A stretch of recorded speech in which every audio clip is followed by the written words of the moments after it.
Hi guys, this is Dutchy Dutch again with part 2 of the tutorial how to install the USB charger on your motorcycle. In part 1 it was more a theoretical story. This is actually part 2, and in this video I'm going to take you shortly through the installation of the USB charger. So I did some preliminary preparations. I actually removed this fender here, this part, which was mounted in this way. I took it away to get a better view on where possible cables are. So let's put this one here. And let's take away the saddle, because I told you in part 1 that I want to install the USB charger / converter underneath my saddle. So these preparations are already did. Furthermore, I just made a little opening here. I will explain to you why I did it. This is the charger converter.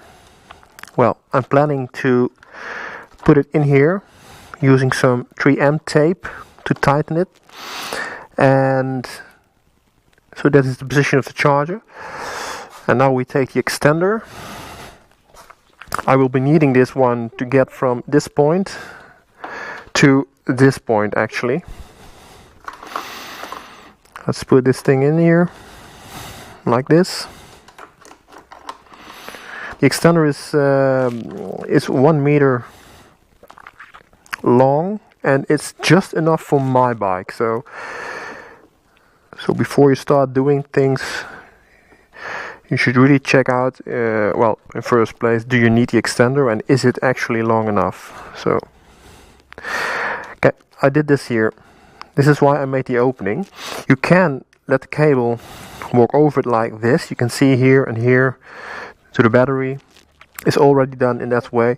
I found it more safe to just make a little opening here, and you can use a grinding tool or something like that. So this is my starting position. So this one I already made a couple of years ago, because I had a navigation system here. I used to charge it with these cables, and I connected this new cable here to the cables of the display. Why did I do it? Because when I turn the ignition on, then the navigation system would be charged. When the ignition is off, there isn't any current, so it wouldn't be charged.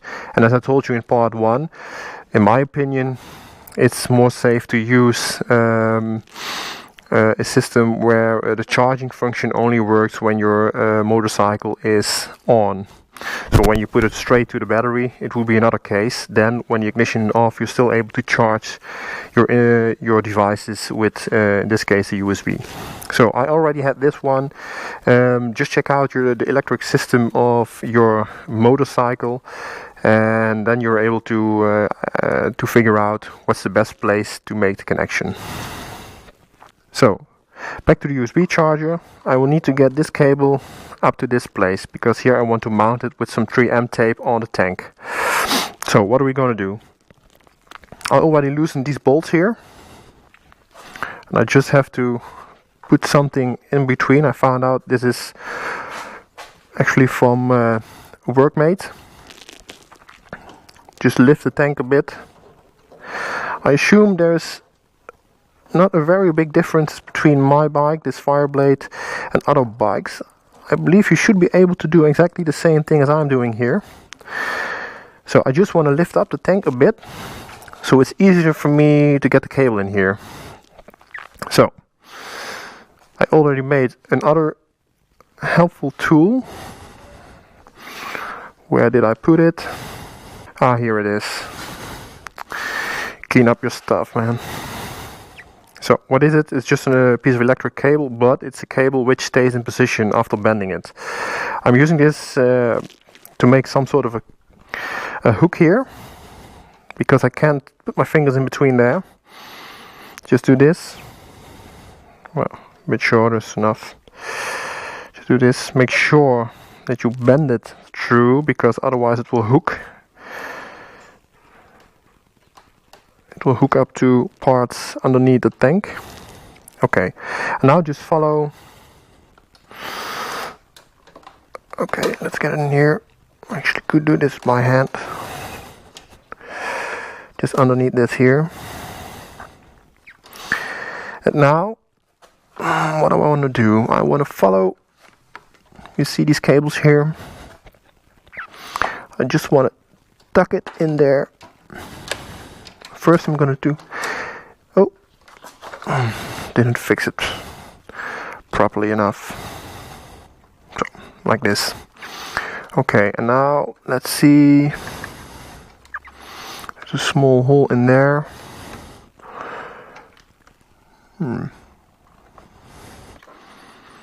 Some more light. Yeah, here it comes. See, I got the cable here. So, like this. And underneath there, you can already see it here. I got it. And there it is. Now, let's get rid of this thing here. It's a helpful tool, self-made tool. Just be careful when you pull it through. Okay. Just keep it like this. I'm actually just, keep it loose here. Like this. Oh. Just beside the air filter box. And then I'm here. I'm actually going to use tie wraps to make a connection here to keep it in place, and I'm going to make a connection here. So let's take, we don't want to fall over our tools, just take two of these.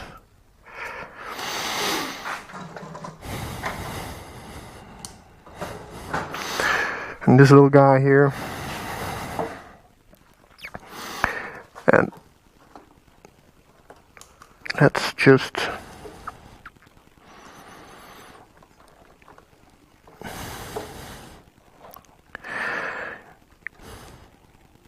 these are very handy things, these tie wraps. Not too tight. I'm going to cut this off in the end, but let's stay this way for now.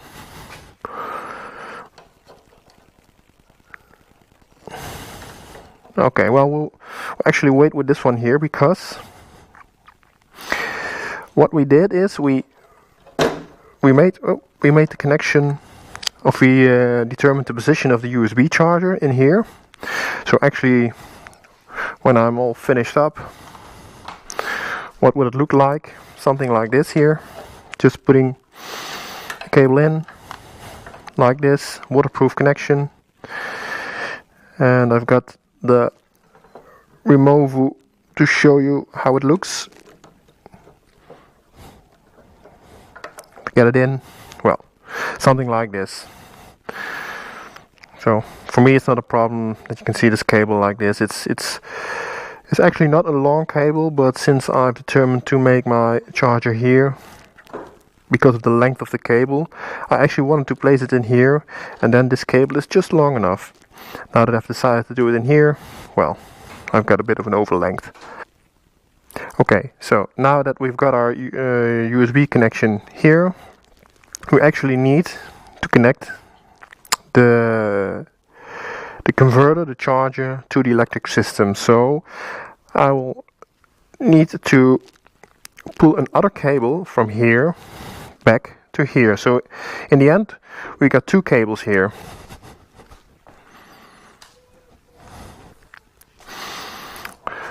Well, this is the cable, just a 2-thread cable with a cat connector, female one, and we'll be using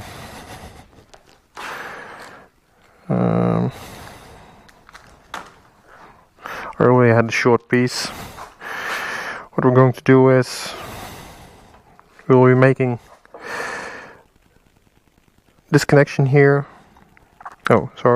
this way, and then just put this one over heat it up, and it's a fixed connection. So that's what I'm gonna do. Taking my high-tech tool again. Actually getting this off, otherwise we'll be losing it. So let's give it a go. Same trick again, although now I will be doing straight from here. Let's see.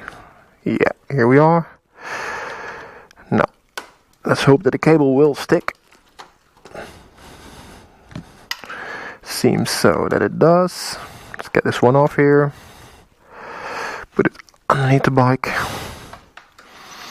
So we're here again. It's here. I have to get it up here and in there.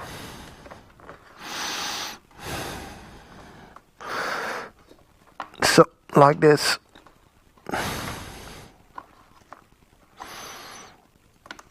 So I'll tuck this one in there too. It fits just, but it's just enough. Look, so now you see that it's always important to finalize your work when you're really ready, because I made a small mistake by already use a tire for this one, because it's actually, well, I've got just enough. Since it's more logic to keep those both cables together, so I will connect them with the third cable already there.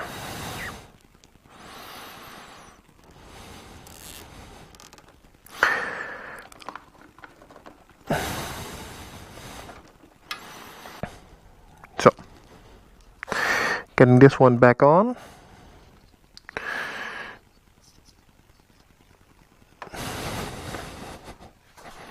Just warming up the soldering iron.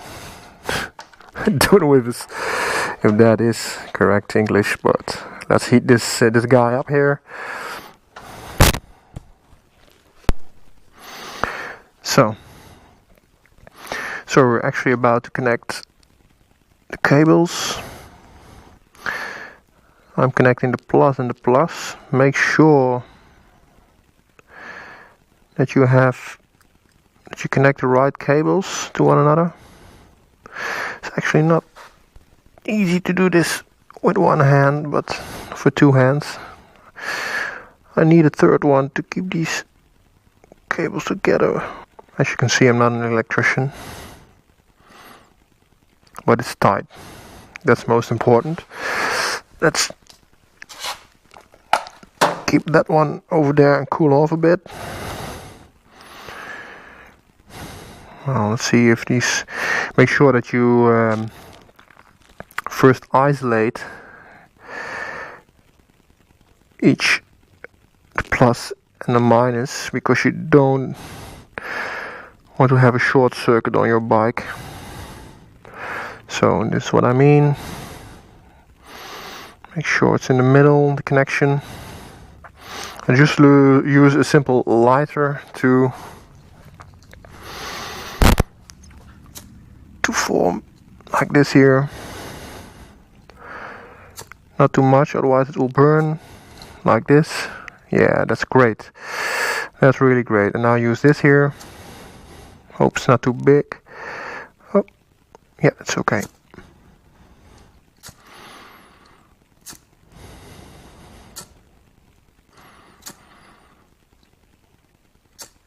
So that's enough. So that's the connection, guys. So now that we've made these connection here, we're actually going to check first if it works before building everything together again. Not that it is a whole job, but it's more logic to check it now and not later and find out we did something wrong. Let's see what happens when I put the ignition on. Let's see if it charges. It doesn't seem to work. Let's do another check. Put the telephone on. And we should be able to see a charging icon when it's on. It doesn't work. So we did something wrong. Let's find out what it is. So I figured out what the problem was. The charger actually needs a minimum of 12.4 volts input to deliver an output of 5 volt to charge a device. And since the bike hadn't run for about a week or so, the battery voltage was lower. So the only thing I had to do was just connect my charger to the battery, and on the battery I had immediately 12.6 volts, so I could test it again, and there was a blue light burning, so then you know that it can deliver output. And ran the bike. The battery got charged, and once it got above the level of 12.4, it started charging my Removu. I'm going to take a ride today, a short ride, and when I'm on my bike I will show you again that it actually works. So in my first tutorial, I hope you enjoyed it, and I was able to make clear what I was doing. And well, I promised you after I installed the charger and all to just to let you know how it works, that it actually works. And well, as you can see here, there's a small blue lightning. There's also this red light here, this LED, and it is indicating that my device is being charged by my motorcycle. So yeah, it worked.